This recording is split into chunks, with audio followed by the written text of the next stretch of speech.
बच्चों, सबसे पहले हम स्टार्ट करने वाले हैं क्लास 9 के एंट्रेंस एग्जाम के लिए। जामिया मिलिया इस्लामिया में जो या एएमयू में जो आप एंट्रेंस देंगे तो उसके लिए क्लास 8 की बुक पढ़नी पड़ेगी, जो कि मैंने पहले बता रखा है। ठीक है, तो सबसे पहला जो चैप्टर है एनसीईआरटी का वो फर्स्ट चैप्टर है। उस चैप्टर का नाम है क्रॉप प्रोडक्शन, ठीक है ना, एंड इट्स मैनेजमेंट, यानी हिंदी में इसको कहते हैं, ठीक है, फसल उत्पादन और उसका प्रबंधन। ये चैप्टर है, इसके बारे में हम लोग यहाँ पर पढ़ेंगे। यहाँ पर देखिए, सबसे पहला आता है कि जैसे ही हमारे मन में विचार आता है क्रॉप प्रोडक्शन से, जैसे वर्ड एक ये चीज आ गया है, क्रॉप जैसे ही आ गया यहाँ पर सेंटेंस, तो कुछ बातें हमारे मन में आना शुरू हो जाता है। क्या आता है कि क्रॉप प्रोडक्शन से डायरेक्टली आपके मन में ये आनी चाहिए कि ये एग्रीकल्चर से रिलेटेड है, यानी कि कृषि से, खेती बाड़ी से रिलेटेड है। हाँ, तो एग्रीकल्चर के बारे में हम कह रहे थे, यानी जैसे ही क्रॉप प्रोडक्शन के बारे में बात की जाए तो वो एग्रीकल्चर से रिलेटेड आ जाता है। ठीक है, और एग्रीकल्चर कौन है भाई, कौन से लोग रिलेटेड होते हैं? फार्मर लोग, यानी कि खेती बाड़ी कौन करता है? फार्मर करता है। जाहिर सी बात है, आम आदमी भी कर सकता है। फार्मर कौन? इंसान ही तो है, बाहर का थोड़ी कोई है। ठीक है, तो सबसे पहला आता है, जब हम ये चैप्टर के बारे में पढ़ते हैं तो पढ़ने के बाद क्या आता है कि दुनिया में जितने भी ऑर्गेनिज्म है, ठीक है ना, जैसे हम हैं और हमें बॉडी को नीड्स है, यानी न्यूट्रिएंट चाहिए हमारी बॉडी को, तो वो कहां से आएगा? अलग जगह से आएगा। तो वो चीजें हम कहां से लेते हैं? पेड़ पौधे से लेते हैं, प्लांट से लेते हैं। ठीक है, अब देखिए, जैसे ही एग्रीकल्चर के बारे में आने के बाद कुछ टर्म्स होते हैं, उनको याद करना होता है। जैसे क्रॉप किसे कहते हैं? तो क्रॉप क्या कहते हैं कि किसी एक प्लेस पर लार्ज स्केल में एक ही टाइप के प्लांट का क्या करना? कल्टीवेट करना, क्रॉप कहलाता है। समझ में आ गई बात? एक ही टाइप के, यानी कि किसी सिमिलर एक जगह पर एक ही टाइप के जो प्लांट होंगे लार्ज स्केल में, उसी को हम कहते हैं क्रॉप कहते हैं। समझ में आ गई बात? यानी कि plants are grow at a single place, या ग्रो को भी लिख देना, प्लांट्स आर कल्टीवेटेड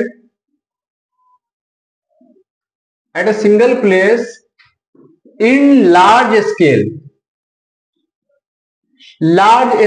में, जो एक ही जगह पर, ठीक है ना, एक ही टाइप के जो प्लांट्स होते हैं उसी को हम क्या कहते हैं? क्रॉप कहते हैं। जाहिर सी बात है, यानी हिंदी में इसको फसल कहा जाता है।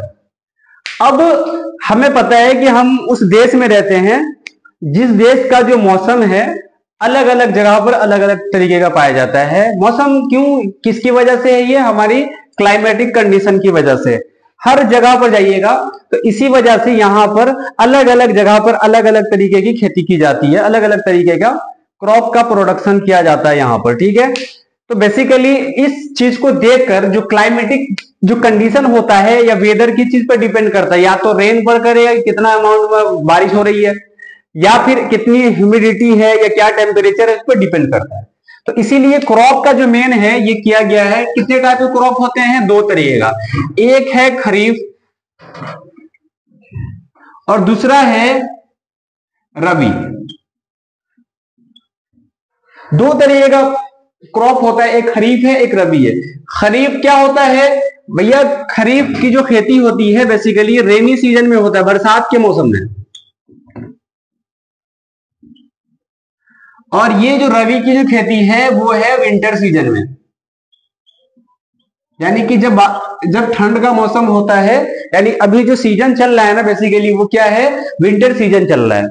रेनी सीजन यानी कि बेसिकली ये चलेगा कब से लेकर? जून से लेकर सितंबर तक, जून टू सितंबर, यानी कि जून से लेकर सितंबर तक का जो महीना होता है, मंथ होता है, इस समय बारिश ज्यादा पैमाने पर होता है, जून टू सितंबर तक। लेकिन विंटर की अगर हम बात करेंगे तो अक्टूबर टू मार्च, यानी अक्टूबर से लेकर मार्च तक जो खेती की जाती है वो रबी क्रॉप है। ठीक है, अब देखिए, जून टू सितंबर तक आपने खुद देखा होगा बारिश के मौसम में किसकी खेती की जाती है? तो धान की खेती देखा होगा आपने। किस चीज की खेती की जाती है बताइए? चना की खेती इसी में किया जाता है, सोयाबीन की खेती इसी में की जाती है, देखा होगा आपने। कि बेसिकली कौन से सीजन में होता है ये होता है जून टू सितंबर वाले में। अब आ जाइए अक्टूबर टू मार्च में किसकी खेती की जाती है? गेहूं की खेती देखा होगा आपने, ठीक है। उसके बाद आपने देखा होगा सरसों की खेती भी इसी में किया जाता है। यानी कि जो खेती है बेसिकली दो तरीके का होता है क्रॉप प्रोडक्शन। क्रॉप जो है एक खरीफ है एक रबी है। खरीफ की जो खेती है रेनी सीजन में, जो कि महीना होता है जून से लेकर सितंबर तक का। और उसके बाद यानी जो इस महीने में यानी रेनी सीजन में जो खेती की जाती है, क्योंकि इस मौसम में पानी की ज्यादा जरूरत पड़ती है, ठीक है। जितना ज्यादा पानी होगा उतना बढ़िया ग्रो करेगा। उसके बाद रबी के अंदर आता है विंटर सीजन है। विंटर सीजन में किया जाता है रबी खेती, अक्टूबर टू मार्च तक चलता है।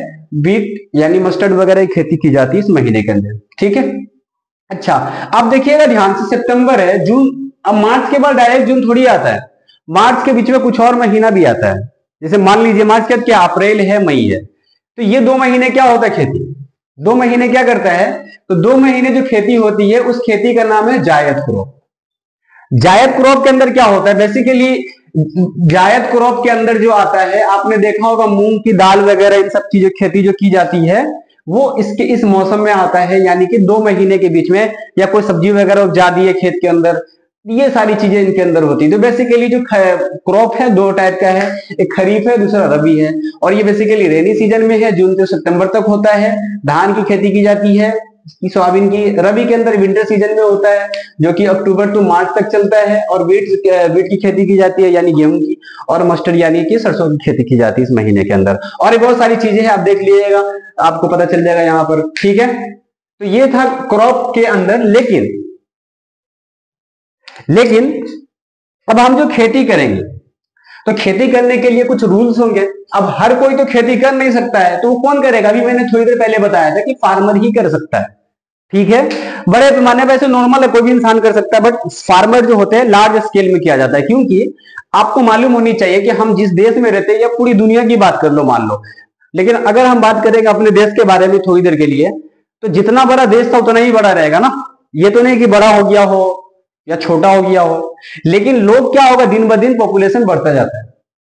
जैसे अभी 135 करोड़ जो है ना आबादी थी, 135 करोड़ है ना, लेकिन अभी 140 के आसपास है जनगणना के हिसाब से, ठीक है। आगे पीछे हो सकता है।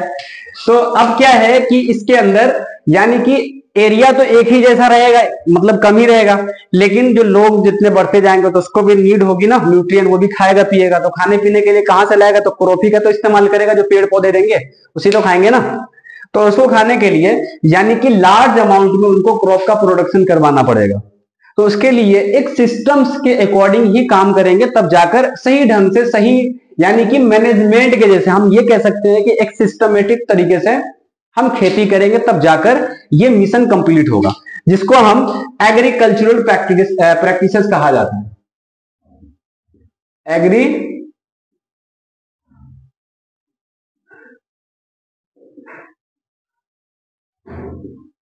इसको हिंदी में कहते हैं कृषि पद्धतियां, ठीक है। पहला काम होता है क्या करने का? सॉइल प्रिपरेशन, यानी कि मिट्टी को तैयार करते हैं।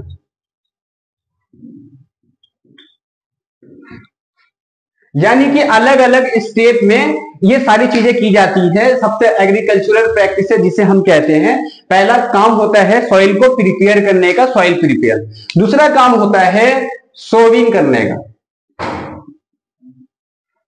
सोविंग मीन्स बीज छिड़कना, ठीक है। बीज को खेत के अंदर डालेंगे। मान लीजिए अगर खेती करना होगा यानी क्रॉप प्रोडक्शन करना होगा, तो इसके अंदर जब तक सीड नहीं डालेंगे तो वो थोड़ी होने वाला नहीं होगा। तीसरा टर्म होता है एडिंग ऑफ मैन्यूर और फर्टिलाइजर। या तो फर्टिलाइजर डालना होता है या फिर मैन्यूर डालना होता है।